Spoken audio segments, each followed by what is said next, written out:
Mo fa abo Trica nko. Ba Ken Ofori-Atta obeba da be.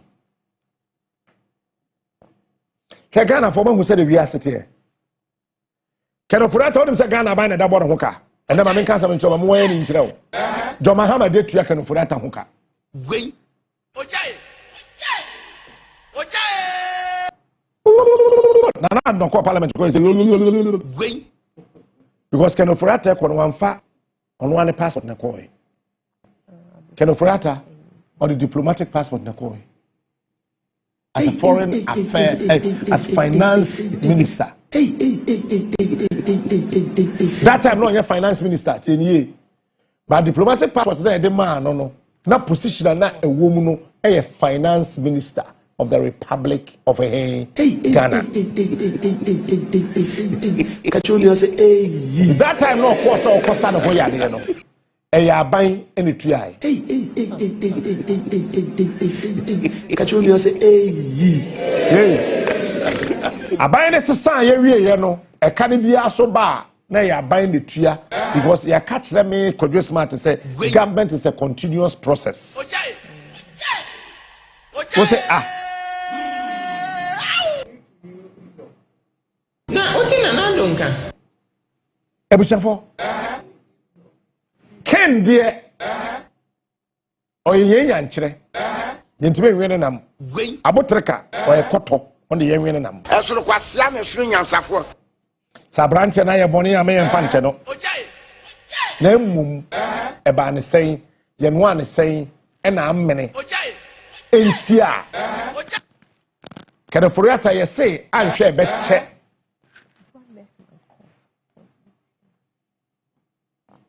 Attorney General we misi me njidi ebe jina simpie so be catch say obeba da ben this month Waka say Ken Ofori-Atta be by end of January and then they say and then 27th aka 3 days yeah second beba Ken Ofori-Atta no beba ending of January no the next agenda date e US April ye udua no enu na o ye den utwa Me Dominica Yeni. I respect him, but I don't trust him. I like him. I may even choose to love him, but I don't trust Dominica Yeni.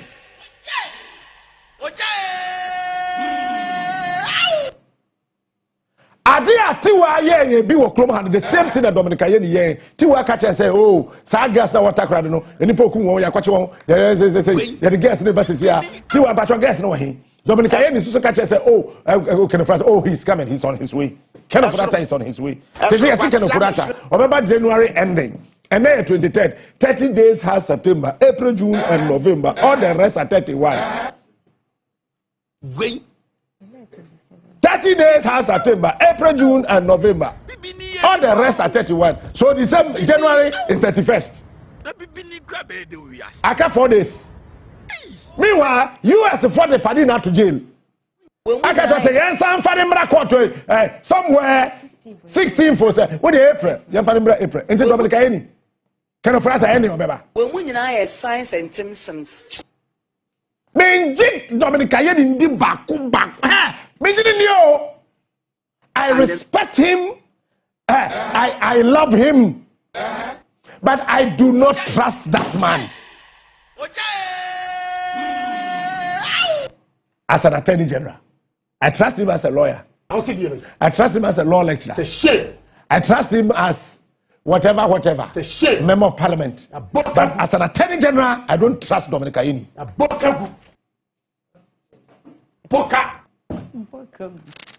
When him say MPP for a trade Sikama NDC for join their campaign one way and chiwon.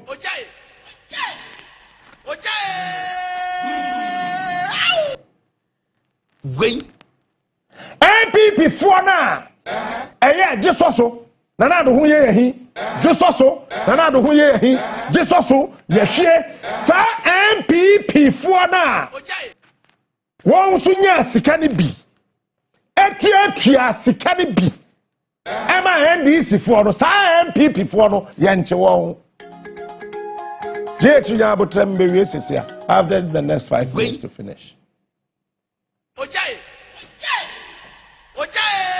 The Shand of catch them say latest by 750. That match power for also 750. Say maybe Timmy 750. And the because I say law I na radio phone e free mu a command the catch I na e dead do. Timin check. Mr. Shand of min check. Or say captain me say yes sir. Wun check. So Mr. Shand of wun check. and the law Wun check. is the law is the law.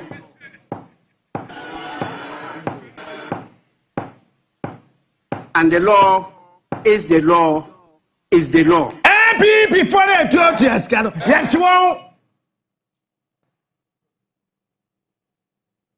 Bevia, Shamanim. When a Kwabena do boy head this can all demand this for your campaign. I know the chance. No. When Sir, maybe Trefia Hakase, Abraham, or corrupt. Nti me kwache Peter corrupt me kwache no ba me kwato iPad Peter etua 70% Abraham etua 30% ade akira mba ya na me sal iPad we ya betra ha de ye adwuma na me wi amaka chom so mo ye corrupt sika no de ma me so koto ni kofa ne ho ye me hipa sa boy NDC for MPP ni NDC for me wa ho me bi ase amba ye no when ade a menim ye no kore asan me no awie me say attorney general we me Kwadwo smart me ngini ndi I respect him. He's a fantastic man, but as an attorney general I don't trust him because on one kasa kura kasa microphone mbra me negotiate negotiation bi ani wo so e de to abonten aye on fan to TV so to say the press conference na here say asemesi aba obe negotiate asemesi aba obe na the TV camera say si wo so na here negotiation bi say the aye siko say pacho ending of January can Ofori-Atta obeba na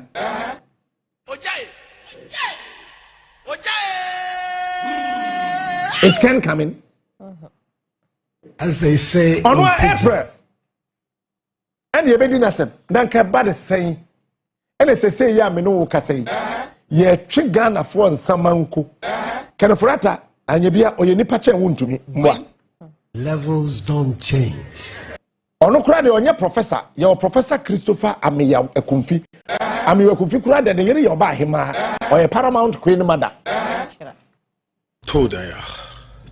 Professor Christopher Ameya Ekumfi $2 million asempe ne yeka enumpo no finance ministry led by Ken Ofori-Atta na catch and transfer the money bra ne fantian krofo ne ka enti Professor Christopher Ameya Ekumfi I don't know say sika no so di bi o say when di bi o Papa Kokorai, former Minister of Education, former Minister of Ports and Harbors, former Director General, Ghana Education Service, or that sell 1 week, no be a man bill.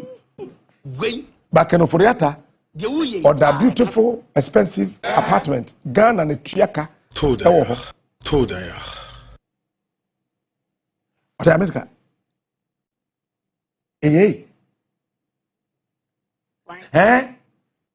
Pacho oyeni pache Professor Christopher Ameya Ekumfi mwa 1 CD 3 CDs kwa bona edu bua he oye obeye Signals Bureau Director National Signals Bureau krom ha we ya ro ne ho etwa picture koma ne kunu ho ne nam bini au mafia bisa Sami Jamfi bisa okuje to ablakwa when Nabusa, Deputy Chief of Staff, yeah, wabi papa ya brandy your friend say. Minu journalist. oh I don't know Hey. Stand away. So Nabusa almost say. Time and nkrofo bi pese, omo de niam bi ye niam bi no. When amount ete to e ma won. Say na simesi pese oye, say na simesi pese oye, say na simesi pese oye. E ma omo ho tibi to na ye dubu ani. Sana ko MPP, samoso o MPP ni. Samoso na duba he MPP ni, no problem, granted. Sana o MPP ni a, e den na MPP ni momo a, o pese MPP ba power no. Ade e betimi ama wa ko opposition no, o te to o kire mo.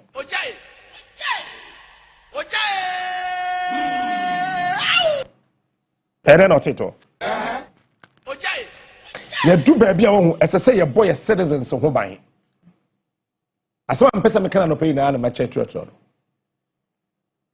By any means possible, any means legally, any means whatsoever, the Ghanaian must be protected, irrespective of any international pressure. America forced Russians, Makumako 17,000, and a woman list as well. Romance fraud. The woman has CSA bottle Kayabi minim.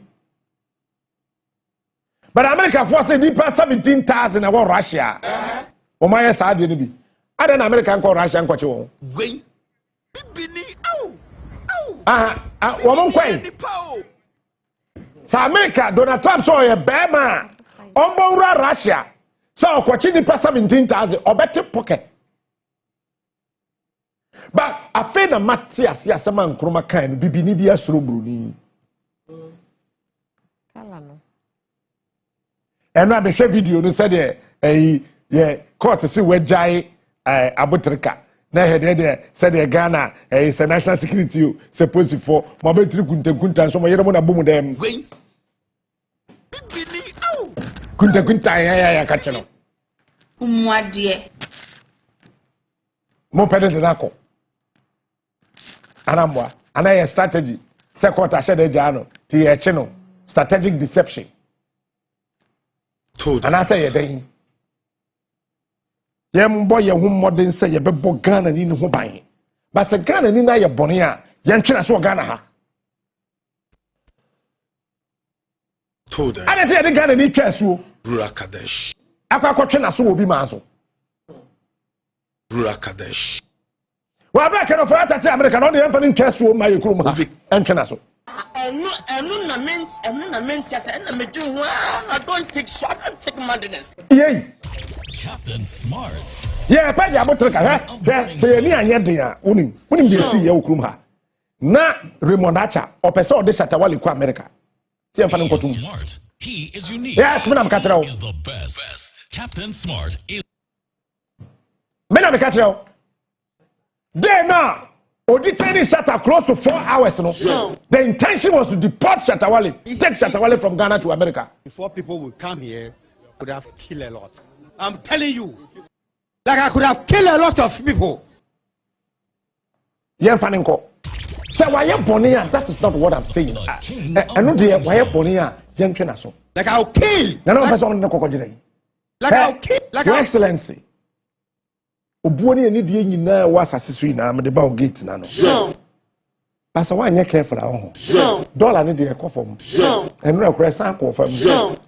Yeah forest trading no. Ya bokasa. May 2024. June. Me $2 no. 15.9.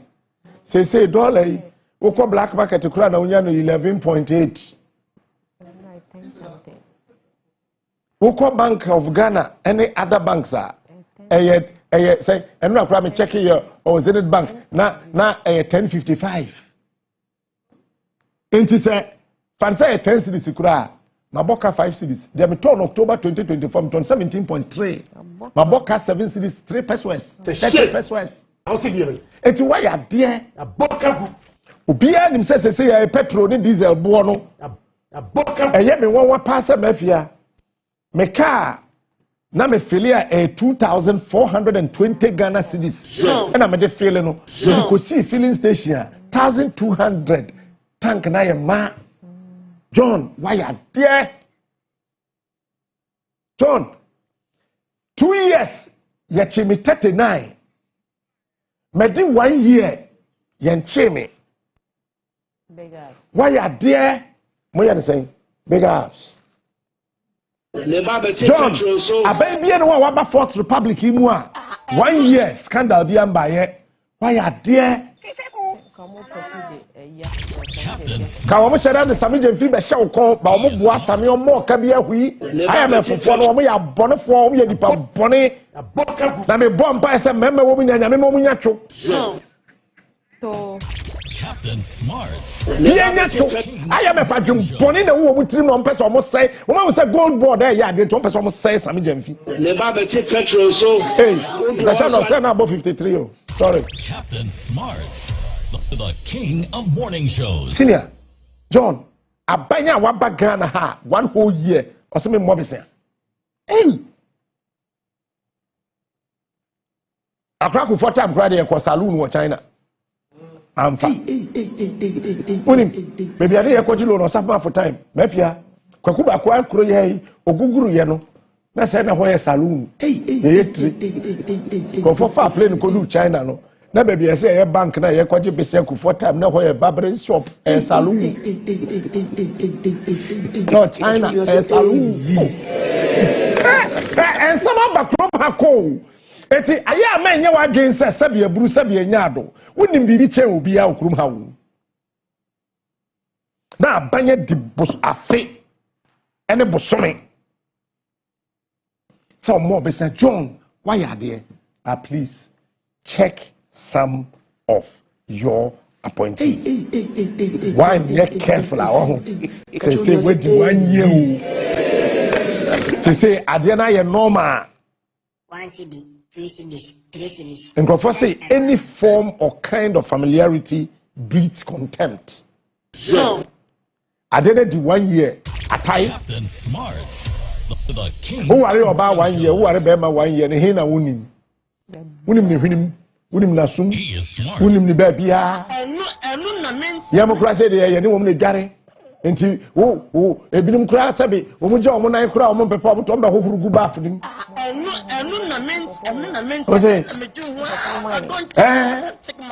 ebinim kura omugya omunan omo hohuru ma woni ni dware afa na wa ode shawa na fa ne tomu ha na hohuru ye huni na ebinim kura de boda ye ani ya hohuru boda ya fa ne boda Peter don't laugh.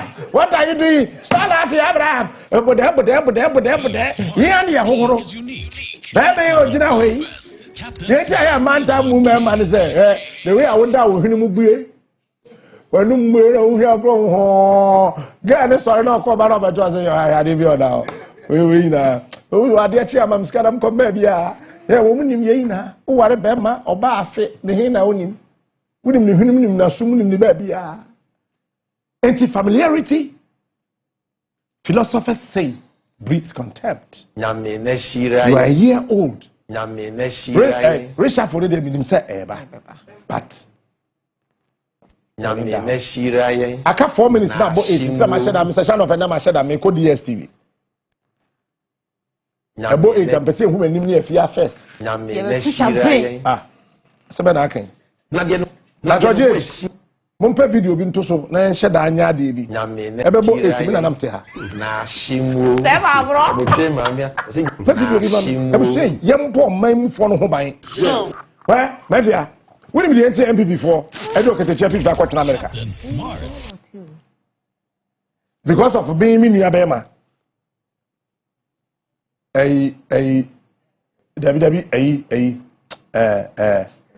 Kevin Taylor Awunim. Unim. Bakozo anu wa yacha ba hu. Eti Kevin ti America. Nti se bakozo koka Kevin ho. Na se ye oman yi a. Se ne ye oman. Na se Kevin Taylor ti America. Ena otuja ne ba Ghana. Nti se MPP for so nye obi kwata na America na otuja Ghana so ba Ghana ba we ye den money show presenter bi ni Ghana obetimi me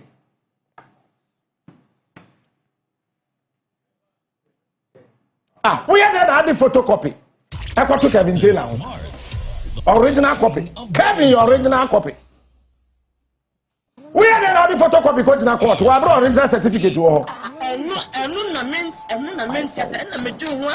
don't take so. I don't take madness. I don't take far. What you say? I don't take so far.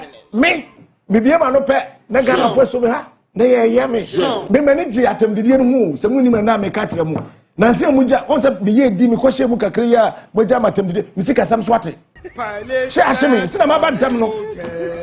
Kaminya man kami ban January February. Because as I say mundi matem yom tim nisika de ma. Me su mundi matem na nisika de yeye. Na me here popular. And then munya me kakra wa Mr. Mo obi an so on Facebook. On your mask get set ready go. Munya me. Oh, said yeye Ghana.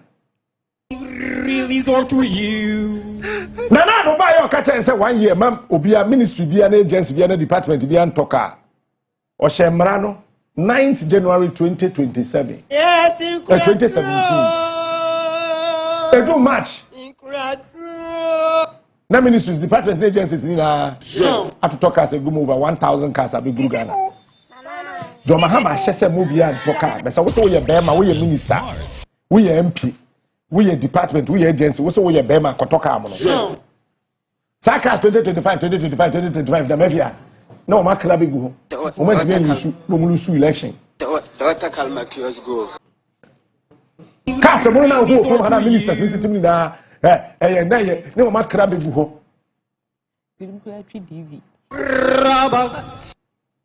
Why the better Jack from Macacham said John Mahama talk Amono as president? I don't take shot. John Mahama is not driving a brand new car. All the cars are his.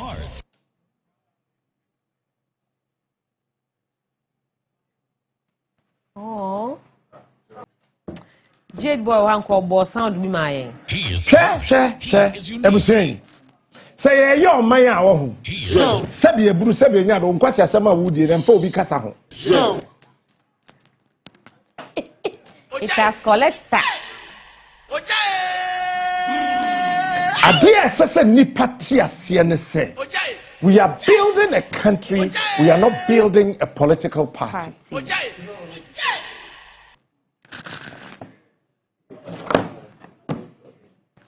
And you see, a lot of people think that I say, a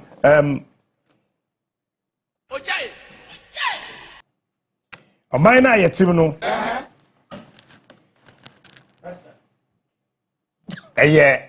obidia.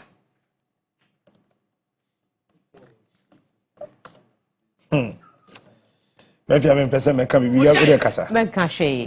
And Timikojo, energy Sam Abba. And Crawford Bebre, Abred in Crananki, names or here what Facebook and also here what DSTV. Yadamunya must say, Monso will be so UK, Manchester, or Brimpon, or Brimpon, on Swano Pewoso share. Yadamunya must say, thank you so much. Yadamasia and San, Abred America, Canada, Dada, and Nana Kofi a Shen, or also so UK, Yadamasi, Munina a Shen. And they say, Obia ni case, Abacase, and I will have me Facebook the Facebook the Patriotism DSTV Go TV we are live there want to more share baby because you Koso yeah what DSTV JB onisubi oh je kwasha mic na bra JB on kwasha mic na bra any etia no boy kwasha mic na bra JB on yeah DSTV obi an tesubi a channel better to be no like your first day please come and join us Money. Brother, cry on home, quiet. Oh, because you're Pacho. The break. Oh, no, no, my be a new penny to husband and wife. Oh, come for her. DSTV, I was here. But my I has in our course. I swear.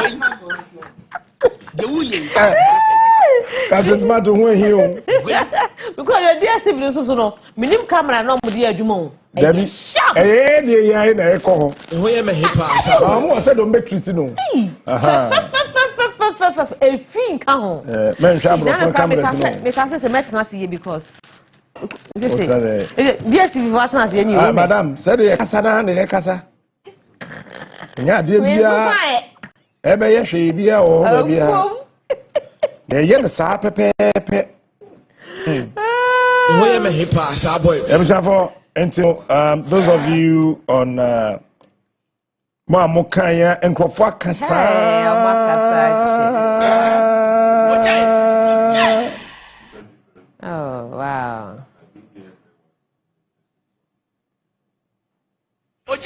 see, it's a near maybe I say. And as I said, we're building a nation. We are not building a political party. You see, political parties are just tools. But Ghana is the mission. We can have so many tools.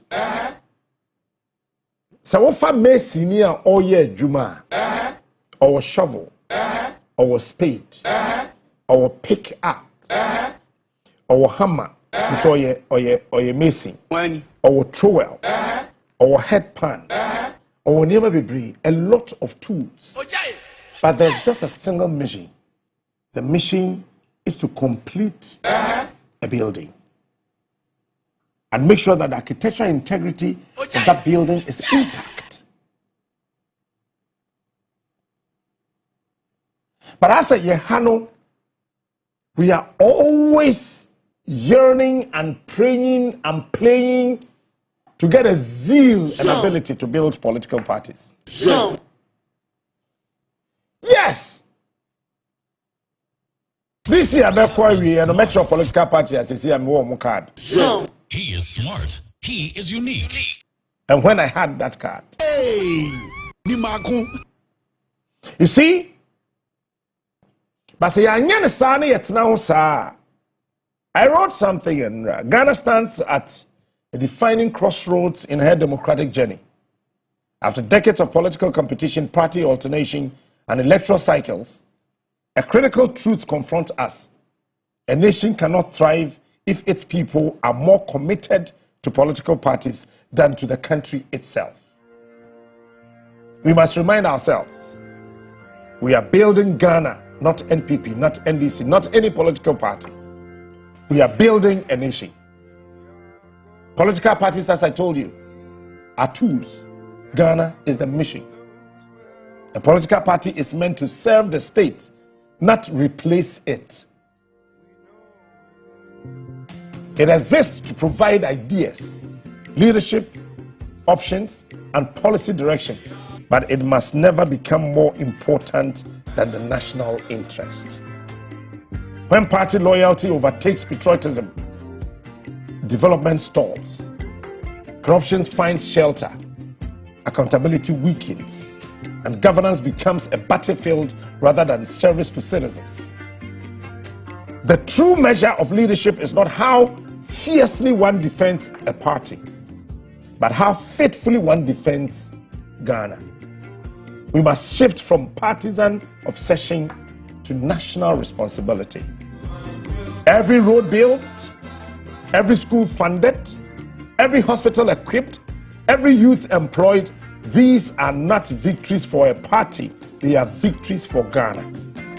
Likewise, every act of corruption, every policy failure, every act of waste is not a party's shame alone, it is a national wound. Our collective future cannot be sacrificed on the altar of party colors, slogans, and political rivalries. Ghana deserves loyalty above political lines. The greatest nation in history were not built by party fanatics. They were built by patriots. They were built by citizens who criticized their leaders when necessary, supported good policies regardless of political origin, and placed national progress above political pride. Before asking, is this good for my party? Our youth must be taught to dream about building systems, industries, institutions, and national pride, and not just defending parties, politicians. Politics should inspire service, not blind loyalty. Democracy should produce solutions, not endless conflict. We must also recognize that governments come and go, but Ghana remains. Roads do not belong to NPP.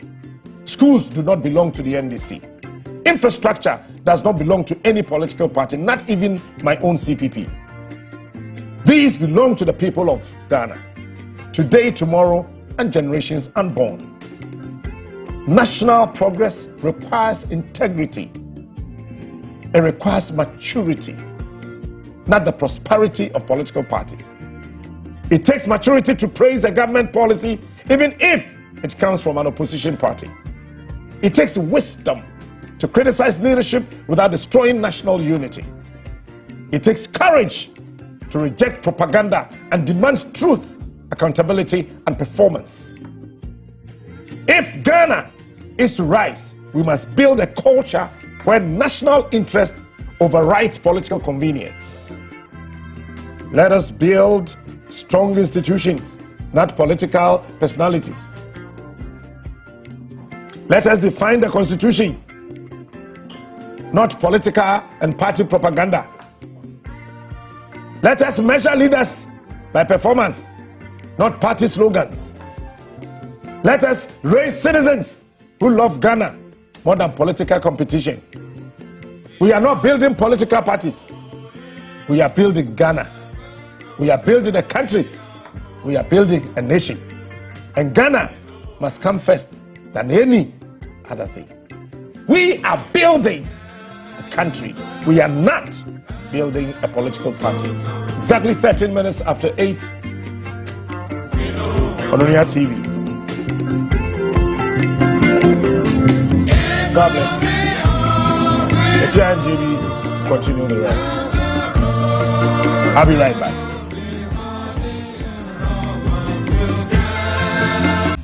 The MPP of Darocha, Sakiskek, Victor Wusu, Kofi Buzia, Professor Edubuahen, Alajete, J.A. Kufuor, those men of value, those men of integrity are not what we have today. I tell you without mincing words, the 5 people who are contesting, wanting to be flag bearers, are just sankwas. I tell you without mincing words, the 5 people who are contesting, wanting to be flag bearers, are just sankwas. I tell you without mincing words, the 5 people who are contesting, wanting to be flag bearers,